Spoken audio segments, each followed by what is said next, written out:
Sahabat dan saudaraku, mari menggunakan waktu mempelajari firman Tuhan hari ini.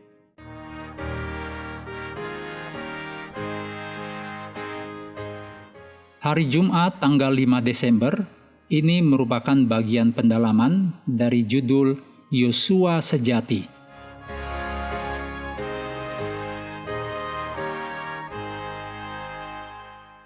Kita mulai dengan doa singkat yang didasarkan dari Mazmur 119 ayat 2. Berbahagialah orang-orang yang memegang peringatan-peringatan Tuhan, yang mencari Dia dengan segenap hati.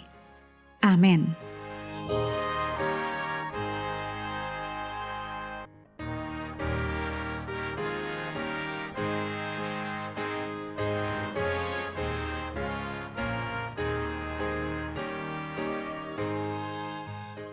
Berikut kutipan Ellen G. White, pelajaran dari perumpamaan Kristus, halaman 20 dan 21. Misi Kristus tidak dipahami oleh orang pada zamannya. Tradisi-tradisi, lambang-lambang, dan peraturan-peraturan manusia menutupi pelajaran-pelajaran yang hendak disampaikan Allah. Lambang-lambang dan adat istiadat yang diagung-agungkan itu telah menjadi suatu rintangan kepada pengertian dan praktek mereka mengenai keagamaan yang besar. Dan ketika kenyataan yang sesungguhnya datang, yakni Kristus, mereka tidak mengenali di dalam Kristus kegenapan segala lambang-lambang upacara mereka, inti dari segala yang dilambangkan. Mereka menolak yang asli, lalu berpaut kepada lambang-lambang serta upacara-upacara yang sia-sia.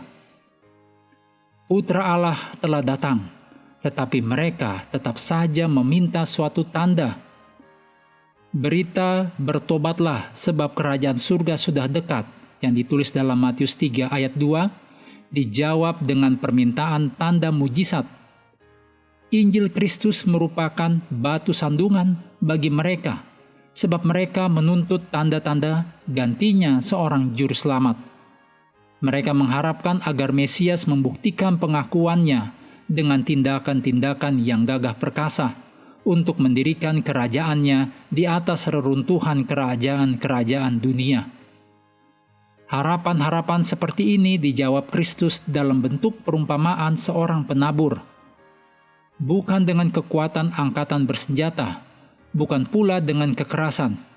Kerajaan Allah dimenangkan, melainkan dengan jalan, menanamkan prinsip yang baru dalam hati manusia. Berikut kutipan dari Ellen G. White, Testimonies for the Church, jilid 4 halaman 156. Gereja membutuhkan Kaleb dan Yosua yang setia, yang siap untuk menerima kehidupan kekal dengan syarat ketaatan sederhana kepada Allah. Gereja kita menderita kekurangan pekerja. Dunia adalah ladang kita. Para misionaris dibutuhkan di berbagai kota dan desa-desa yang lebih terikat kepada penyembahan berhala daripada orang-orang kafir di timur yang belum pernah melihat terang kebenaran. Roh misionaris sejati telah meninggalkan gereja-gereja yang membuat pengakuan yang begitu agung. Hati mereka tidak lagi bercahaya dengan kasih kepada jiwa-jiwa dan kerinduan untuk memimpin mereka ke dalam pangkuan Kristus. Kita memerlukan para pekerja yang sungguh-sungguh. Tidak adakah yang menanggapi seruan yang naik dari setiap penjuru? Datanglah dan tolonglah kami.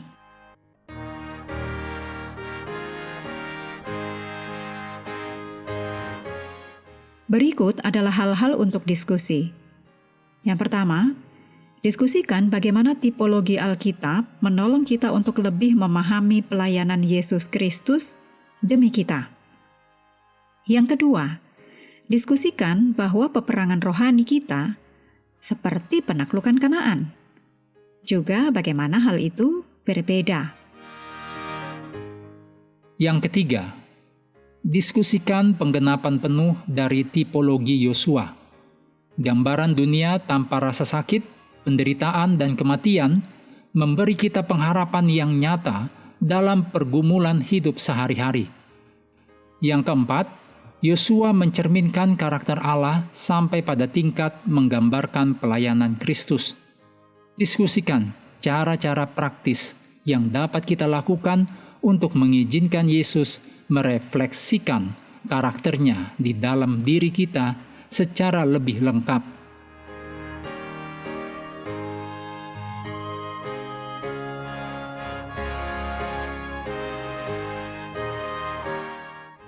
Mengakhiri pelajaran hari ini, mari kembali ke ayat inti 1 Korintus 10 ayat 11.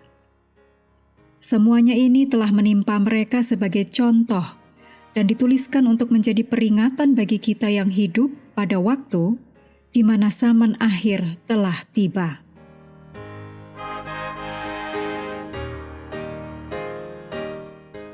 Sahabat juga perlu melengkapi waktu untuk bersekutu dengan Tuhan setiap hari dengan bacaan Alkitab sedunia. Percayalah kepada nabi-nabinya yang melanjutkan dari Rut pasal 1. Tuhan memberkati kita semua.